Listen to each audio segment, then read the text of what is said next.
샬롬. 오늘 6월 마지막 주일입니다. 우리 다음 주일은 또 7월 첫째 주일이고요. 이렇게 우리 6월이 또 우리의 삶의 추억의 한 페이지로 넘어갑니다. 그러고 보니까 2026년 상반기가 이제 며칠 안 있으면은 마무리가 됩니다. 이제 하반기로 들어서게 되는데요. 여러분, 2026년 후반전도 우리 하나님 안에서 정말 감사와 기쁨과 그리고 마음의 평화를 가지고 그렇게 매일매일 영적으로나 육적으로나 강건하게 나아갔으면 합니다. 이런 은혜가 우리 모두에게 함께하기를 기도하겠습니다. 지난 시간이어서 계속해서 우리 요한복음 말씀 함께 살펴보고 있는데요. 우리 지난 시간에 우리 예수님께서 제자들에게 세 계명을 주신 내용에 대해서 우리 함께 살펴보았습니다. 이 부분에서 다시 한번 언급할 내용이 있어서 우리 다시 한번 살펴보고 세 계명과 관계된 부분을 우리 살펴보고 그리고 오늘 본문 속으로 우리 들어가 보도록 하겠습니다. 세 계명이 있으면은 반드시 옛 계명이 있다고 했습니다. 그렇죠? 옛 계명이 있고 그리고 세 계명이 있다고 했습니다.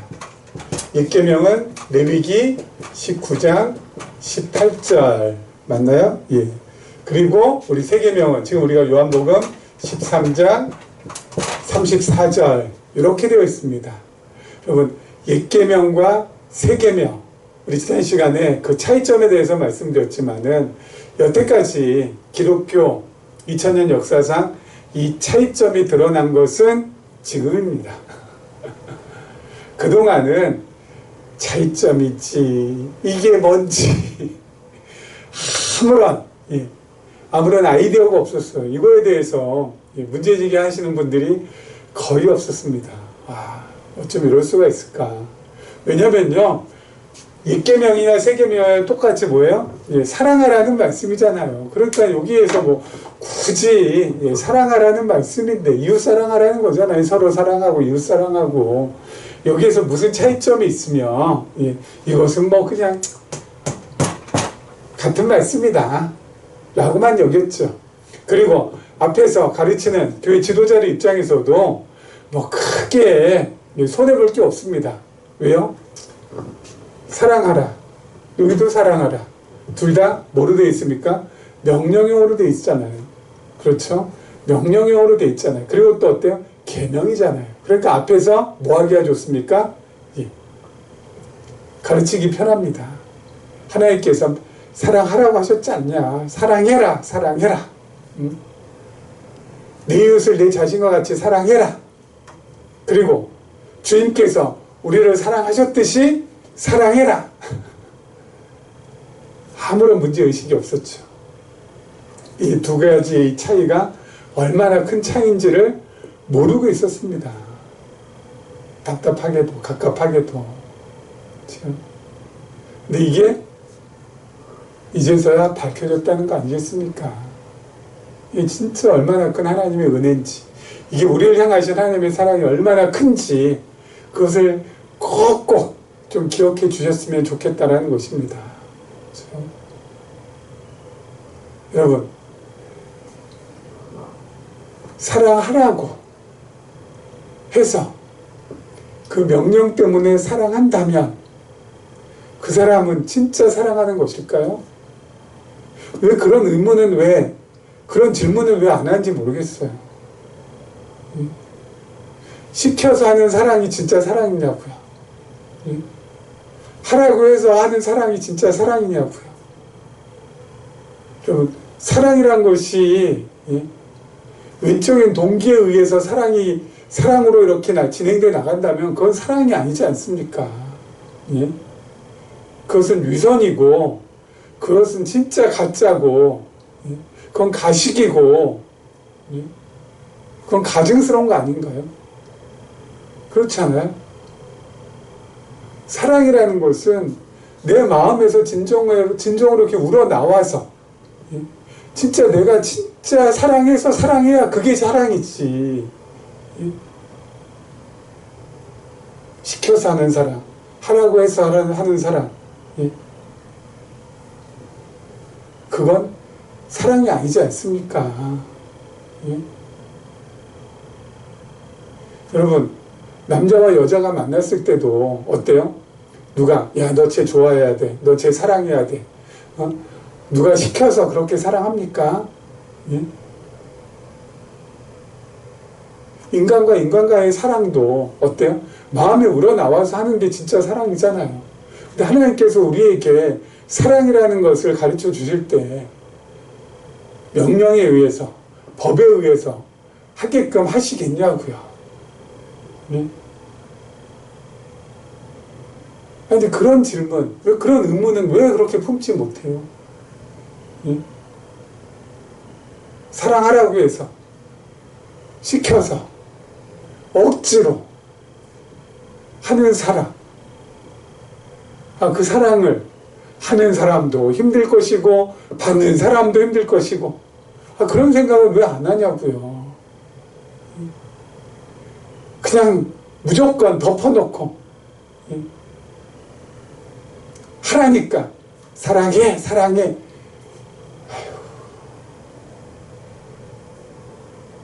그러니까 기독교가 어때요? 그러니까 교회가 위선으로 꽉꽉 쪄들게 되고 그러한 겉다르고 속다른 모습에 세상 사람들도 눈도 있고 귀도 있는데 그런 표리부동한 모습의 크리스찬을 보니까 어때요? 싫은 거죠. 그래서 점점 교회 이미지는 어때요? 실추되고 있는 거 아니겠습니까? 예? 와. 이 부분 어떻게 해결할 것이냐고요. 어떻게 해결할 것이냐고요. 해결 방법은 말씀드린 거 이거 외에 없습니다. 세계명과 일계명의 차이가 무엇이고 그리고 그 차이가 우리에게 주어졌을 때 우리가 어떻게 이것을 가지고 정말 삶 속에서 적용해 나갈 것인지 그것을 구체적으로 면밀하게 세심하게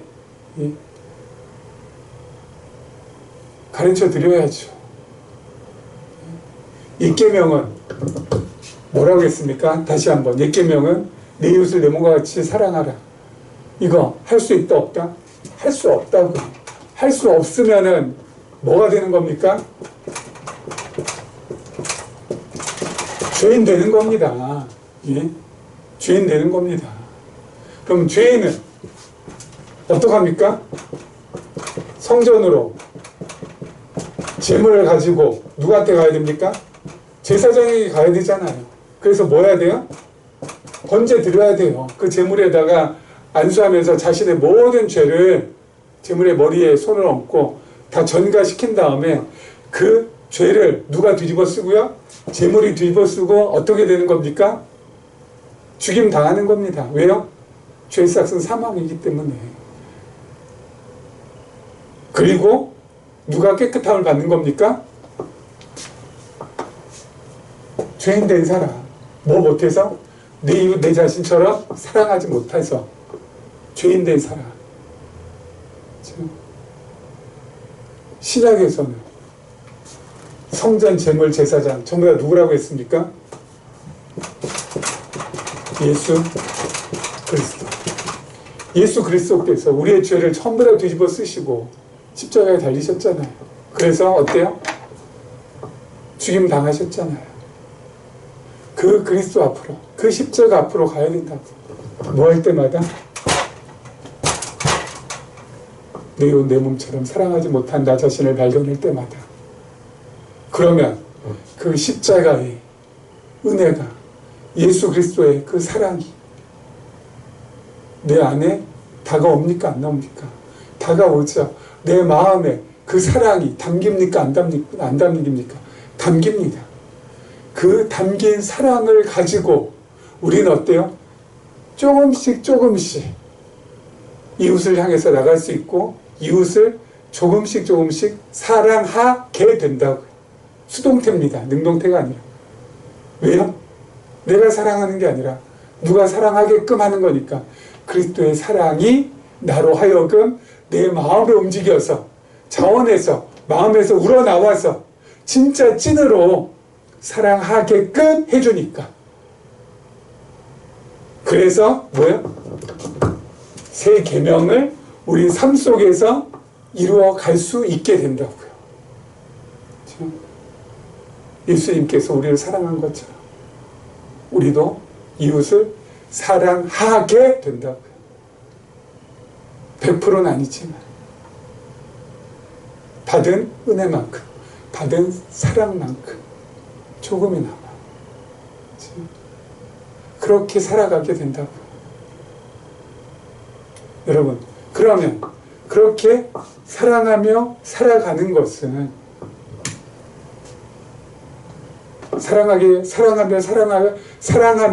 살아가게 된다면 칭찬 내가 받아야 됩니까? 아니죠. 누가 칭찬받아야 돼요? 우리 주님이. 왜요? 사랑의 원천은 주님이니까. 사랑의 원천은 예수 그리스도니까. 예수 그리스도께서 칭찬받으셔야 되고. 내가 인정받아야 됩니까? 야, 저 사람은 진짜 이웃을 아름답게 정말 멋있게 저렇게 섬기며 사랑하며 살아가네. 야, 저 사람 정말 최고야 하면서 사람들이 인정해 주는 거, 그거 여러분 내가 받아야 되냐고요? 아니죠. 누가 받아야 돼요?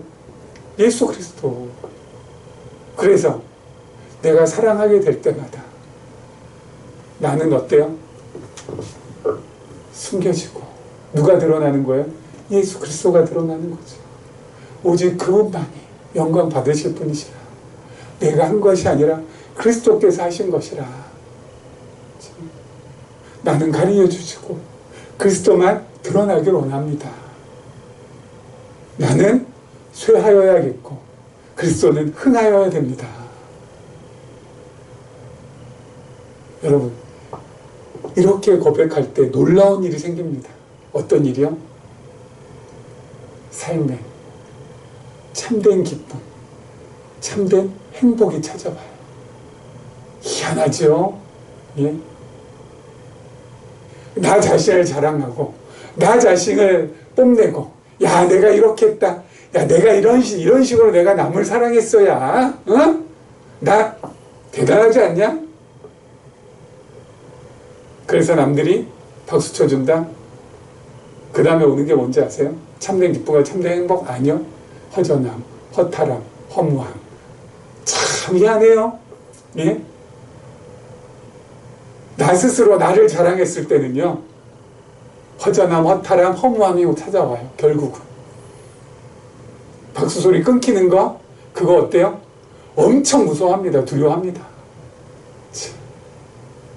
근데 나를 숨기고 나를 감추고 누구만? 그리스도만, 누구만? 예수님만 드러낼 때는 나중에 나한테 행복이 찾아오고 기쁨이 찾아오고 미소가 찾아오고 웃음이 찾아오고, 그렇게 하루하루 살아갈 힘도 생기는 것입니다. 하나님께서 우리를 그렇게 살 수 있도록 모든 것들을 구비해 주셨어요. 준비해 주셨어요. 그렇게 살아가면 됩니다. 그렇게 살아가면 된다고요. 새 계명을 이루면서, 새 계명을 삶 속에서 이루어가면서, 물론 그 이루어가는 것 내가 아니라고 했습니다. 그리스도께서 이루어가게 하시니까 우리가 또 살아가게 되는 것이죠. 그래서 말씀드렸잖아요. 사랑은 율법의 완성이라고. 그래서 우리는 율법을 지키는 자가 아니라 율법을 완성하면서, 물론 내가 하는 것이 아니죠. 내 안에 계신 그리스도께서, 내 안에 계신 성령께서 그 율법을 완성케 하면서 살아가게끔 만드시는 것이죠. 그래서 우리는 율법을 완성하면서 살아가는 사람이라고. 너무 멋있지 않아요? 여러분, 이렇게 살아가야 편리부동하지 않고요. 이렇게 살아가야 외식하거나 가식하거나 또는 위선 떨면서 살아가는 게 아니라고요. 이렇게 살아가야 정말 진짜로 삶을 제대로 살아가는 거라고요. 그런 삶을 하나님께서 우리에게 허락해 주셨습니다. 얼마 남지 않은 6월, 또 다가오는 7월, 이 뜨거운 여름을 이렇게 살아갔으면 합니다. 자, 오늘 본문 살펴보도록 하겠습니다. 우리 13장 마지막입니다. 우리 지난 시간에 읽기만 하고 살펴보지 못한 말씀입니다. 우리 13장 36절부터 마지막 절까지 제가 보겠습니다. 시몬 베드로가 이르되 주여 어디로 가시나이까? 예수께서 대답하시되 내가 가는 곳에 네가 지금은 따라올 수 없으나 후에는 따라오리라. 베드로가 이르되 주여 내가 지금은 어찌하여 따라갈 수 없나이까? 주를 위하여 내 목숨을 버리겠나이다. 예수께서 대답하시되 네가 나를 위하여 내 목숨을 버리겠느냐? 내가 진실로 진실로 내게 이르노니 닭 울기 전에 네가 3번 나를 부인하리라. 여러분, 지금 예수님께서 베드로를 비롯한 제자들에게 세계명 준다고, 이건 정말 중요한 말씀이잖아요. 그렇죠? 그런데 베드로는 귀에 안 들어옵니다, 이 말씀이. 그리고 이전에 하셨던 말씀만 지금 딱 머릿속에 지금 꽉 자리 잡고 있어요. 어떤 말씀이요? 나 간다. 너희들 나 떠나간다. 너희는 나 따라오지 못한다. 이 말씀만 지금 머릿속에 지금 가득 차 있습니다. 왜 그런지 아세요? 베드로는 예수님이 가신다는 말씀, 너희는 따라오지 못한다, 이 말씀을 어떻게 해석하고 있냐, 어떻게 이해하고 있냐. 예수님께서 로마 제국을 처단하기 위해서 가시는구나. 근데 우리가 거의 따라가지 못한다고? 이건 있을 수 없는 일이지. 그래서 예수님께 다시 물어보는 게, 주 어디로 가시나이까? 베드로는 지금 머릿속에 가득 차 있어. 왜? 예수님께서 로마 제국을 무찌르시고 이스라엘 제국의 왕이 되었을 때 내가 예수님 바로 밑에서 권력을 잡고 한번 휘둘리라. 호가호위 하면서 한번 살아보리라. 부귀영화 누리면서 살아보리라. 그 생각, 그 야망으로 지금 가득 차 있어요. 그래서 내가 너희 사랑하는 것처럼 너희도 서로 사랑하는 이 3계명 머릿속에 들어오질 않습니다. 예수님께서 가시는데 나도 따라가야 될 거 아니야. 난 제2인자인데 예수님 왕 되셨을 때 나도 2인자로서의 자리를 확보하기 위해서는 공을 세워야 될 거 아니야. 그럼 예수님 따라가야지. 그러면서 뭐라고요? 예수님께서 너 따라오지 못한다라고 하니까 있을 수가 있습니까? 하면서 뭐라고요? 베드로가 이르되 주여 내가 지금은 어찌하여 따라갈 수 없나이까? 말도 안 되는 것이죠. 예수님이 따라갈 수 없다니까. 내가 공 세우기 위하여서 따라가야지. 그러면서 뭐라고요? 주를 위하여 내 목숨을 버리겠나이다. 이 정도 각오는 해야 2인자로서 제국을 다스리는 데 있어서 예수님 다음으로 내가 우뚝 세움받을 거 아니야. 베드로한테는 그 생각, 그 머릿속에 그것이 그냥 가득가득 좀 차 있어요. 그래서 자신의 용맹, 자신의 충성심 예수님께 좀 보여드리는 겁니다. 내가 이스라엘 제국의 2인자로서 1인지하, 만인지상, 만인지상 1인지하라고 하나요? 왕 바로 밑에 총리가 되든 2인자가 되든 아무튼 내가 그거 되리라. 그죠? 그 생각과 마음으로 지금 가득가득 차 있습니다. 내 목숨까지도 내가 버리겠나이다. 주를 위해서라면 뭘 못해. 앞으로 내가 넘버 2 되는데, 넘버 2가 되는데 뭘 못해.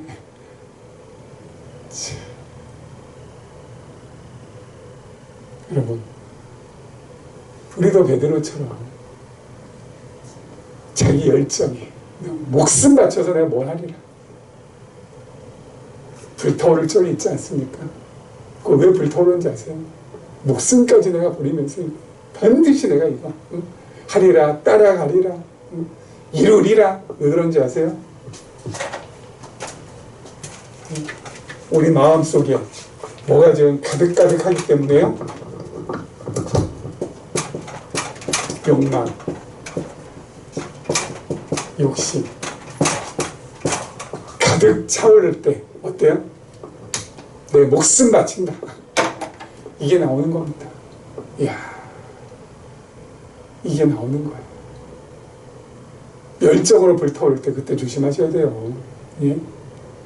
열정이 왜 불타오릅니까? 열정이 뭐 때문에 불타오르요? 꽉꽉 차 있어서 그래요. 욕망과 욕심이 그때 불타오르는 겁니다. 그때가 가장 위험할 때, 그때가 가장 경계해야 될 때, 그때가 가장 조심해야 될 때라고요. 베드로가 지금 그렇거든요. 자신의 욕망, 욕심, 이 야망이 그냥 아주 그냥 철철 넘치니까 자기 열정이 그냥 불타오르는 겁니다. 예수님께서 뭐라고 하세요? 찬물 확 끼얹으시죠. 네가 나를 다굴기 전에 3번 부인할 거야. 한 달 후에 부인하는 것도 아니고요. 일주일 후에 부인하는 것도 아니고요. 불과 몇 시간 후에 다굴기 전에 찬물 확, 네가 나 모른다고 할 건데 목숨 바친다고 자기 욕심에 사로잡혀서, 자기 욕망에 사로잡혀서 자기 열정 불태우면서 자기 목숨 버리겠다고 지금 그렇게 호언장담할 수 있니? 그거 쓸데없는 거야. 그거 소용없는 거야. 예수님께서 그렇게 말씀하시는 거예요. 여러분, 우리도 그래요. 우리도 쓸데없는 거예요. 소용없는 거예요. 그때가 가장 조심스러워요. 그때 뭐예요? 어떤 걸 판단하고 어떤 것에 대해서 결정 내리게 되면은 백발백중 뭐 하게 됩니까? 실수하게 됩니다. 실수하게 돼요. 백발백중 실수하게 된다니까요. 저도 지금까지 목회 지내오면서 목회자로서의 욕심, 목회자로서의 욕망, 그것 때문에 내 열정 불타오르는 적이 뭐 한두 번이 없겠습니까? 그때마다 다 고꾸라졌어요. 그때마다 다 자빠졌다고요. 그때를 조심하셔야 돼요. 그러면 어떻게 해야 그 실수를 줄일 수 있고 시행착오를 줄일 수 있을까요? 다른 거 없습니다. 다른 거 없습니다. 한 가지 방법밖에 없어요. 뭐야? 마음의 평안을 가지고 있을 때, 내 마음이 참으로 평안할 때, 그때 뭐예요? 판단하시고 그때 결정하시면 시행착오를 또는 실수를 줄여가실 수 있어요. 시행착오할 확률, 실수할 확률을 낮출 수가 있다고요. 마음 평안할 때. 그럼 내 마음 평안하려면 어떻게 해야 돼요? 계시적 관점에서 하나님의 말씀을 해석하고 그 해석된 말씀을 받아들일 때, 그때라야 뭐예요? 우리 마음의 평안이 찾아와요.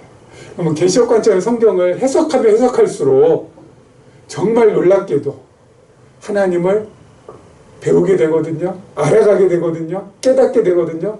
그 하나님을 배우게 되고 알아가게 되고 깨닫게 되면은 내 욕망이 꿈틀거리지 않아요. 내 열정이 불타오르지 않아요. 욕망에 의한 열정이. 오히려 어때요? 그 욕망이 사그라들고 그 열정이 잠재워져요. 그리고 뭐가 와요? 참된 평안이 찾아와요. 그 참된 평안이 찾아왔을 때 판단하시라. 그리고 결정하시라는 겁니다. 왜요? 그래야 실수할 확률이 줄어드니까. 베드로는 자기 욕망, 자기 욕심에 가득가득 찼습니다. 무슨 욕망, 무슨 욕심이요? 나 넘버2 된다. 넘버2 된다. 응? 넘버2 되기 위해서는 주를 위해서 내가 내 목숨까지라도 버릴 수 있습니다. 응? 내가 뭐든지 할 수 있습니다. 그 정도내야 뭐예요? 넘버2에 올라서 떵떵거리면서 권력 잡고 쥐락펴락하면서 부귀영화 누리면서 평생 자자 손손 그렇게 잘 먹고 잘 살 수 있다. 그 욕심, 그 욕심에 의한 불타오른 열정이 베드로로 하여금 어떻게 만들어요? 고꾸라지게 만든다고요.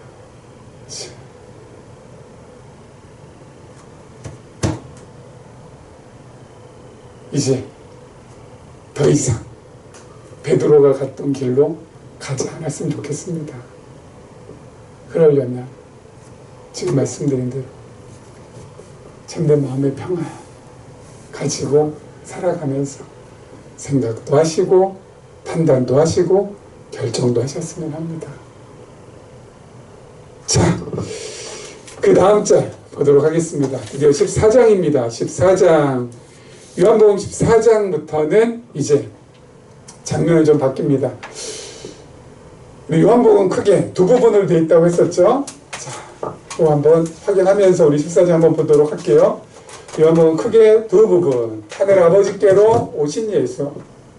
그렇죠?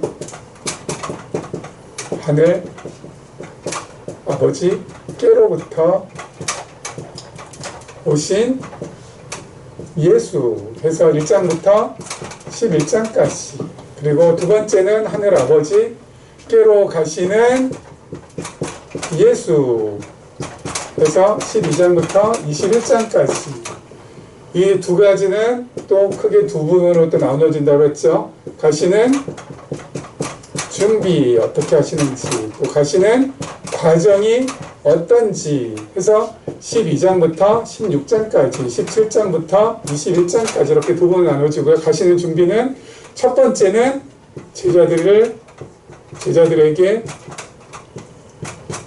증거하신다는 내용이 12장, 그리고 지금 여기까지 했던 13장. 무엇을 증거하신다고요? 무엇을요? 나 이제 다시 하늘 아버지께로 가실 거라는 거. 그거 준비하시는 걸 증거하신다고요. 그렇죠? 나 갈 거다. 나 떠날 거다. 너에게 떠날 거야. 나 이제 인자 높이 들릴 거야. 그거 증거하신대요. 그리고 제자들에게 위로하시는 내용이 14장부터 16장까지 이렇게 돼 있다고 했습니다. 그렇죠? 14장부터 16장까지 제자들에게 위로하시는데요. 그래서 우리 14장에 드디어 제자들에게 위로하시는 내용이 나옵니다. 자, 1절부터 3절 말씀 제가 읽도록 하겠습니다. 너희는 마음에 근심하지 말라. 하나님을 믿으니 또 나를 믿으라. 내 아버지 집에 거할 곳이 많도다.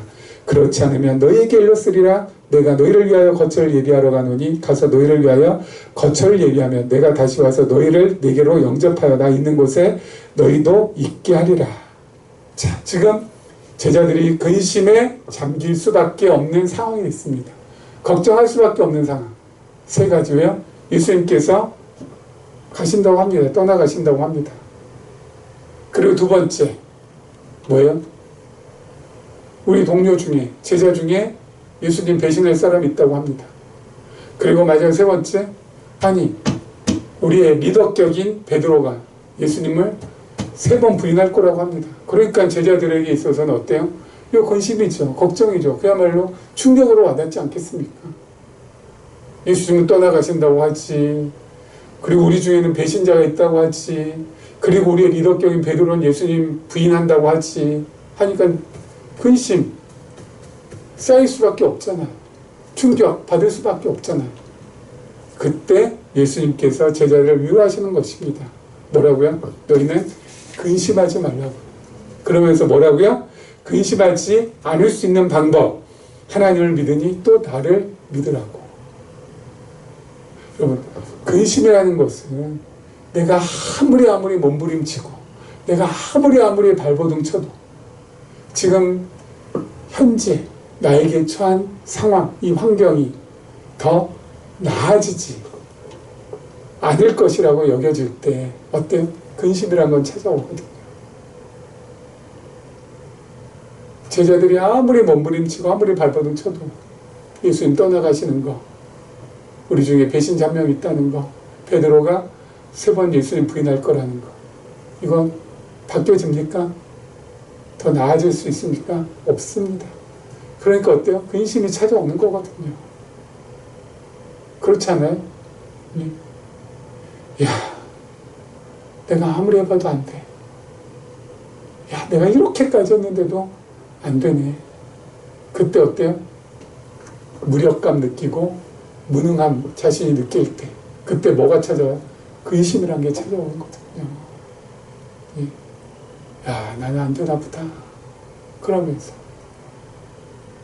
그런데 그런 근심을 이겨낼 수 있는 방법이 뭐라고요? 하나님을 믿으니 또 나를 믿으라. 하나님과 하나님께 보내신 예수님 믿는 것이 어떻게 근심으로부터 벗어날 수 있는, 근심으로부터 우리가 완전히 자유할 수 있는, 자유케 될 수 있는 방법이 될 수 있을까요? 여러분, 우리가 하나님을 믿는다는 것, 예수 그리스도를 믿는다는 것은 예수를 그리스도로, 예수를 하나님의 아들로, 그래서 정말 하나님께서 보내신 나의 구주로 믿는다는 것은 여러 의미들이 포함이 내포가 되어 있는데 그 중에 중요한 하나는 바로 뭐냐면은 지금 나의 상황, 나의 환경을 내가 아닌 누가? 그리스도가, 하나님께서 컨트롤 하신다는 것, 통제하고 가신다라는 것, 그것을 인정하는 것도 포함되어 있습니다. 그렇죠? 내 상황, 내 환경, 모든 것들을 하나님께서 어떻게 가신다? 움직여 가신다. 컨트롤해 가신다. 통제해 가신다는 겁니다. 하나님을 믿는다는 것은 바로 그것까지 전부 다 포함된 거잖아요. 지금 내가 처한 환경, 내가 처한 상황, 내가 아무리 발버둥 치고 내가 아무리 몸부림쳐도 이거 나아지지 못해. 하지만 하나님께서 모든 것들을 컨트롤해 가셔. 나는 무능하고 나는 무력하지만 하나님은 전능하시고 권능이 있으신 분이셔서 모든 것들을 바꿔가실 수 있어. 이것을 받아들이는 것이 하나님 믿고 예수 그리스도 믿는 거거든요. 그렇다면 어떻게 해야 돼요? 그렇다면 지금 내가 처한 최악의 상황, 어찌할 수 없는 상황, 결코 나아질 수 없는 상황,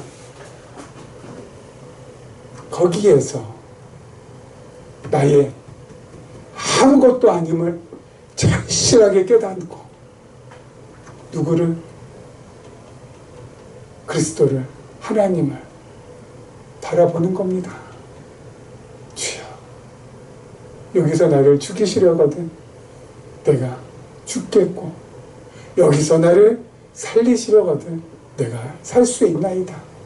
살든지 죽든지 주의 손에 달려 있사오니 하나님 뜻대로 하옵소서. 와, 여러분, 이 고백이 터질 때 어때요? 모든 근심과 걱정으로부터 벗어나고 오히려 뭐예요? 하나님을 찬송케 된다니까요. 살든지 죽든지 주의 뜻대로 하옵소서. 사도행전에 보면요, 바울과 실라가 빌립보 감옥에 갇히는 장면이 나옵니다. 왜 갇혔냐고요? 귀신 들린 여종에게서 귀신을 쫓아줬다고. 그 귀신 들린 여종을 통해서 돈을 벌던 그 주인이 고발해가지고 매맞고 빛 하나 들어오지 않는 저 지하 감옥에 바울과 실라가 갇히게 됐어요. 몸부림 쳐봐도 발버둥 쳐봐도 어때요? 어찌할 수 없는 상황입니다. 내일 되면 죽을지 모레 되면 죽을지 또 한 번 두들겨 맞을지 몰라요. 그런데 그들이 그 깊고 깊은 감옥에서 하나님을 찬송합니다. 왜요? 근심, 걱정 사라지니까. 아니 왜 근심이 사라지고 왜 걱정이 왜 사라집니까? 말씀드렸잖아요. 살든지 죽든지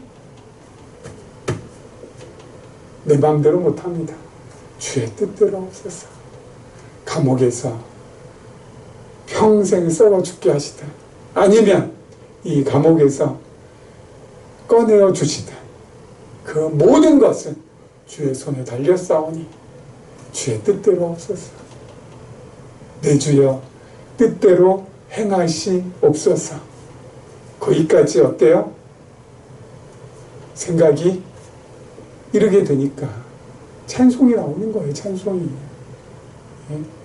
바울과 실라가 뭐 누구한테 보여주기 위해서 뭐 찬송하겠습니까? 아니면 막 억지로 하기도 싫은데 그냥 어때요? 나는 그래도 믿는 사람이니까 이럴 때일수록 난 찬송해야지 해가지고 예, 그냥 억지로 그냥 이를 빡빡 갈면서 찬송했겠습니까? 아니잖아요. 자연스럽게 찬송이 나온다고요. 왜요? 근심과 걱정에서 벗어나게 되니까. 왜요? 하나님 하실 줄, 하나님 뜻대로 하실 줄 믿으니까.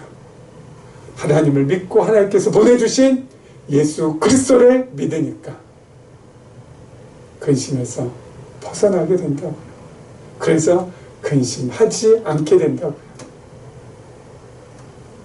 예수님께서 제자들에게 이렇게 위로의 말씀을 전해주십니다. 너희는 근심하지 말라. 하나님을 믿어. 그리고 또 나를 믿어. 그러면 근심할 거 없어. 우리도 그렇게 근심으로부터 벗어날 수 있다고요. 오늘 6월 마지막 주일입니다. 하나님께서 우리를 여기까지 이끌어 오신 이유가 있을 것입니다. 하나님을 믿고 또 그리스도를 믿게 하시려고. 그렇다면 하루하루 근심으로 마무리하는 것이 아니라 하루하루 찬송으로 마무리하시고 한 달도 하나님 앞에 진짜 영광의 찬송을 돌리시면서 마무리하시고 멋지고 뜨겁고 그리고 정말 성화의 계절 그 7월을 하나님 안에서 감사함으로 맞으셨으면 좋겠습니다. 이런 은혜가 우리 모두에게 함께하기를 주님의 이름으로 축원합니다.